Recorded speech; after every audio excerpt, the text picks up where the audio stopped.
জয় জগন্নাথ দর্শক বন্ধু। প্রিয় দর্শক বন্ধু, 18/8 অর্থাৎ জ্ୟେଷ୍ଠା ନକ୍ଷତ୍ର ଓ ବିଛା ରାଶି, ଏହି ରାଶିର ଅଧିପତି ଗ୍ରହ ହେଉଛନ୍ତି ମଙ୍ଗଳ ଗ୍ରହ ଏବଂ ଏହି ନକ୍ଷତ୍ରର ଅଧିପତି ଗ୍ରହ ହେଉଛନ୍ତି ବୁଧ ଗ୍ରହ। ଏଣୁ ଏହି ରାଶିର ବ୍ୟକ୍ତିମାନେ ବୁଧ ମହାଦଶାରେ ଜନ୍ମ ହୋଇଥାନ୍ତି ବା ଏମାନଙ୍କର ଜନ୍ମ ସମୟକୁ ବୁଧ ମହାଦଶା କିଛି ବାକି ରହିଥାଏ।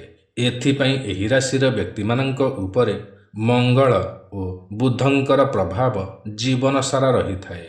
ଏଣୁ ଏହି ରାଶିର ବ୍ୟକ୍ତିମାନେ ଉଚ୍ଚ ମାନସିକର ହୋଇଥାନ୍ତି ବା ଉଚ୍ଚ ମନା ହୋଇଥାନ୍ତି, ବହୁତ ସୁନ୍ଦର ହୋଇଥାନ୍ତି, ନର୍ଭସ ହୋଇଥାନ୍ତି, କିନ୍ତୁ ମାଇଣ୍ଡ କ୍ଲିନ୍ ହୋଇଥାଏ ଏବଂ ଖୁବ୍ ଶୀଘ୍ର ଭୟ ମଧ୍ୟ କରିଥାନ୍ତି। ନିଜର ବିପରୀତ ବୁଦ୍ଧି ଦ୍ୱାରା ସବୁ ସମସ୍ୟାକୁ ସମାଧାନ କରିପାରନ୍ତି, ପରିଶ୍ରମୀ ହୋଇଥାନ୍ତି। ଜୀବନରେ କିଛି ଭଲ ପ୍ରାପ୍ତି କରିବା, ଏହା ହିଁ ଏମାନଙ୍କର ଲକ୍ଷ୍ୟ ହୋଇଥାଏ। ପରିବାରରେ ସମସ୍ତଙ୍କ ଠାରୁ ଅଧିକ ରୋଜଗାର କରିଥାନ୍ତି। ଅସହାୟ ଅସୁରକ୍ଷିତ ବ୍ୟକ୍ତିମାନଙ୍କୁ ସାହାଯ୍ୟ ଓ ସହଯୋଗ କରିଥାନ୍ତି। ସେମାନଙ୍କ ପ୍ରତି ମନରେ ଦୟାଭାବ ରହିଥାଏ। ହଠାତ୍ ବା ଅସମୟରେ ଘରର ଦାୟିତ୍ୱ ମୁଣ୍ଡ ଉପରକୁ ଆସିଯାଇଥାଏ।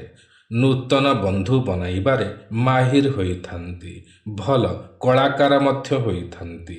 ଗୀତ, ବାଦ୍ୟ, କବିତା ଓ ଚିତ୍ରକଳାରେ ମାହିର ହୋଇଥାନ୍ତି। ତୀକ୍ଷ୍ଣ ବୁଦ୍ଧି ସମ୍ପନ୍ନ ହୋଇଥାନ୍ତି। ଭଲ ନେତା ମଧ୍ୟ ହୋଇପାରନ୍ତି, କିନ୍ତୁ ସଂଘର୍ଷ ଆସିଥାଏ। କ୍ଷଣକୋପୀ ହୋଇଥାନ୍ତି। ନିଜର ବିଦ୍ୟା ବଳରେ ଓ ନିଜର ବୁଦ୍ଧି ବଳରେ ଚାକିରି ଓ ବ୍ୟବସାୟ କ୍ଷେତ୍ରରେ ଭଲ ଉନ୍ନତି କରିପାରନ୍ତି ବା ସଫଳ ହୋଇପାରନ୍ତି। ଏମାନେ ବୁଦ୍ଧିମାନ ହୋଇଥାନ୍ତି, କିନ୍ତୁ ସର୍ବଦା ଚିନ୍ତାବ୍ୟସ୍ତ ରହିଥାନ୍ତି। ଘର, ବାହନ, ଜାଗା, ଜମିର ସୁଖ ମିଳିଥାଏ ଏବଂ ଏହାର ଏମାନେ ସୌଖିନୀ ମଧ୍ୟ ହୋଇଥାନ୍ତି। ଏଣୁ ଜୀବନରେ ଘର କିଣିଥାନ୍ତି, ଗାଡ଼ି କିଣିଥାନ୍ତି, ଜମି କିଣିଥାନ୍ତି, ସମସ୍ତ ସୁଖ ପ୍ରାପ୍ତି କରିଥାନ୍ତି। ଉଚ୍ଚ ପଦବୀ ମଧ୍ୟ ପ୍ରାପ୍ତି କରିଥାନ୍ତି। ଜୀବନ ସର୍ବଦା ଆଗକୁ ହିଁ ବଢ଼ି ଚାଲିଥାଏ। ବେଳେବେଳେ ଏମାନେ ଧୋକା ମଧ୍ୟ ପାଇଥାନ୍ତି।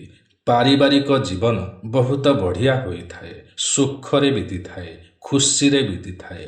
ବହୁତ ହିଁ ଭାଗ୍ୟବାନ ହୋଇଥାନ୍ତି ଏବଂ ସନ୍ତାନମାନେ ମଧ୍ୟ ଆହୁରି ଅଧିକ ଭାଗ୍ୟବାନ ହୋଇଥାନ୍ତି। 30 ବର୍ଷ ପରେ ଉନ୍ନତି କରିଥାନ୍ତି ବା ସ୍ଥାୟୀ ହୋଇଥାନ୍ତି।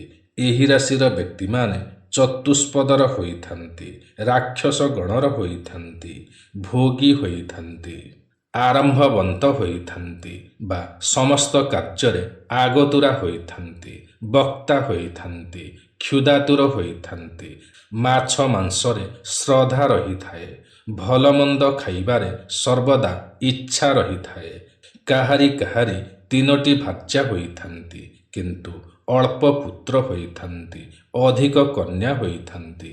ଏମାନେ କାମାତୁରା ହୋଇଥାନ୍ତି ବା ଶୃଙ୍ଗାର ଭୋଗୀ ହୋଇଥାନ୍ତି, ଧନବନ୍ତ ହୋଇଥାନ୍ତି, ବିଦ୍ୟାବନ୍ତ ହୋଇଥାନ୍ତି। ଏମାନଙ୍କର ଶୁଭ ଦେବତା ହେଉଛନ୍ତି ଇନ୍ଦ୍ରଦେବ, ଶ୍ରୀ ଗଣେଶ ଓ ମହାବୀର ହନୁମାନ। ଏମାନଙ୍କ ପାଇଁ ଶୁଭ ସଂଖ୍ୟା ହେଉଛି 5। ଶୁଭ ଦିଗ ହେଉଛି ଉତ୍ତର ଦିଗ ଓ ଦକ୍ଷିଣ ଦିଗ। ଶୁଭ ରଙ୍ଗ ହେଉଛି କ୍ରିମ ରଙ୍ଗ। ଏହି ରାଶିର ବ୍ୟକ୍ତିମାନେ ସମସ୍ତ ଦ୍ରବ୍ୟକୁ କଳେ ବଳେ ବା କୌଶଳେ ହାସଲ କରିପାରନ୍ତି। ଭଲ ନେତୃତ୍ୱ ନେଇଥାନ୍ତି। ଠକ ପ୍ରକୃତିର ହୋଇନଥାନ୍ତି, କିନ୍ତୁ 5 ଟଙ୍କାକୁ କିପରି 500 ଟଙ୍କା କରିହେବ, ତାହା ଏମାନଙ୍କୁ ଭଲ ଭାବରେ ଜଣା ହୋଇଥାଏ। କିନ୍ତୁ ଏମାନେ ଅନ୍ୟାୟକୁ ପସନ୍ଦ କରନ୍ତି ନାହିଁ, ନ୍ୟାୟରେ ଯାଇଥାନ୍ତି। ଏଣୁ ଟଙ୍କାର ସଦୁପଯୋଗ କରିଥାନ୍ତି, ଟଙ୍କାକୁ ବୃଦ୍ଧି କରିଥାନ୍ତି। ଚାଲାଖ ଓ ଚତୁର ହୋଇଥାନ୍ତି। ସାତ୍ତ୍ୱିକ ସ୍ୱଭାବର ହୋଇଥାନ୍ତି, କିନ୍ତୁ ଆମିଷ ପ୍ରିୟ ହୋଇଥାନ୍ତି। କଳି ଝଗଡ଼ା ବା ଗଣ୍ଡଗୋଳକୁ ଏମାନେ ପସନ୍ଦ କରନ୍ତି ନାହିଁ। ନିଜ କର୍ମରେ ସର୍ବଦା ମନୋନିବେଶ କରିଥାନ୍ତି। ବେଳେବେଳେ ମିଛ ମଧ୍ୟ କହିଥାନ୍ତି।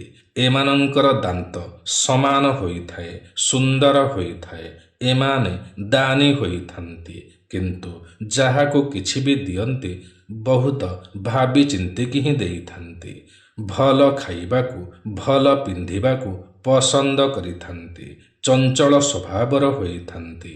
ଏହି ରାଶିର ବ୍ୟକ୍ତିମାନେ ଷ୍ଟ୍ରଗଲ ଟାଇମରେ ବା ସମସ୍ୟା ଘରରେ ରହୁଥିବା ସମୟରେ ବୁଧବାର ଦିନ ଶ୍ରୀ ଗଣେଶ ଭଗବାନଙ୍କୁ ଦୁବଘାସ ଅର୍ପଣ କଲେ ଏବଂ ମଙ୍ଗଳବାର ଦିନ ମହାବୀର ହନୁମାନଙ୍କୁ ମିଠା ଭୋଗ ଅର୍ପଣ କଲେ ସମସ୍ତ ରିଷ୍ଟ ଖଣ୍ଡନ ହୋଇଥାଏ। ସମସ୍ତ ଦୁଃଖ ନାଶ ଯାଇଥାଏ ବା ଷ୍ଟ୍ରଗଲ ଟାଇମ୍ ସକ୍ସେସ୍ ଟାଇମରେ ପରିଣତ ହୋଇଯାଏ। ତେବେ ପ୍ରିୟ ଦର୍ଶକ ବନ୍ଧୁ, ଏହା ତ ଥିଲା 18/8 ବା ଜ୍ୟେଷ୍ଠା ନକ୍ଷତ୍ର ଓ ବିଛା ରାଶି ବିଷୟରେ। ଆଜିର ଏହି କାର୍ଯ୍ୟକ୍ରମଟି ଆପଣଙ୍କୁ କିପରି ଲାଗିଲା ନିଶ୍ଚୟ କମେଣ୍ଟ କରି ଜଣାଇବେ। ଯଦି ଆଜିର ଏହି କାର୍ଯ୍ୟକ୍ରମଟି ଆପଣଙ୍କୁ ପସନ୍ଦ ଆସିଥାଏ ତେବେ ଗୋଟିଏ ଲାଇକ୍ ନିଶ୍ଚୟ କରିବେ।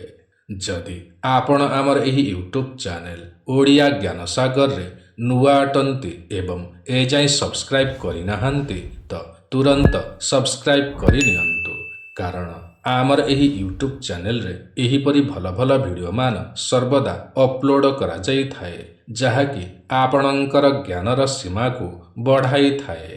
ତେବେ ଆଜି ପାଇଁ ଏତିକି। ପୁଣି ଦେଖା ହେବ ଆସନ୍ତା ନୂଆ ଏକ କାର୍ଯ୍ୟକ୍ରମରେ। ସେ ପର୍ଯ୍ୟନ୍ତ ଆମକୁ ବିଦାୟ ଦିଅନ୍ତୁ। ଜୟ ଜଗନ୍ନାଥ ଦର୍ଶକ ବନ୍ଧୁ।